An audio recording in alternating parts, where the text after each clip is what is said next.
Kalempong Duran Cup sa Shisien Pat Kanlong Biang Hanong Ba Shillong Nadu ka Arpo Henry Tarik NAITUNG Arhajar Arpusan. Ya Kalempong Duran Cup Bashispa Alai Pusau Lapenlong Hakisan Teli Kinong Ba Bapau Kari Kata Hanong Ba Kolkata Ha Arteli Kimadan Kawai Havive Kananda Yuba Bharati Kirirangan Bat Hakishur Bharati Kirirangan. Hanong Ba Imphal Kandai Hamadan Kuman Lampak Stadium. Hanong Ba Jamshedpur Kandai Hamadan JRD Tata Sports Complex. Hanong Ba Kokajhar Kanlong Hamadan Sai Stadium. Bat Hanong Ba Shillong Kandai Hamadan JN Stadium.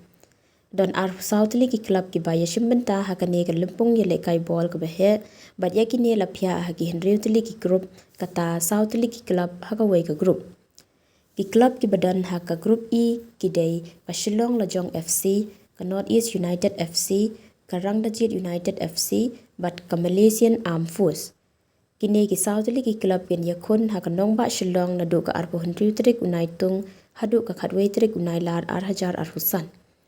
Hak Arpo Henry Tarik NAITUNG ka Shillong Lajong FC kan yakhun PYRSHAH ya ka Malaysian Armed Force haka PYRSHAH baje janmin. Hak Arpo Kundai Tarik NAITUNG ka Shillong Lajong FC kan yakhun PYRSHAH ya ka Rangdajit United FC haka PYR hinyo baje janmin. Hak Tarik Nailar ka North East United FC kan yakhun PYRSHAH ya ka Malaysian Armed Force haka PYR hinyo baje janmin.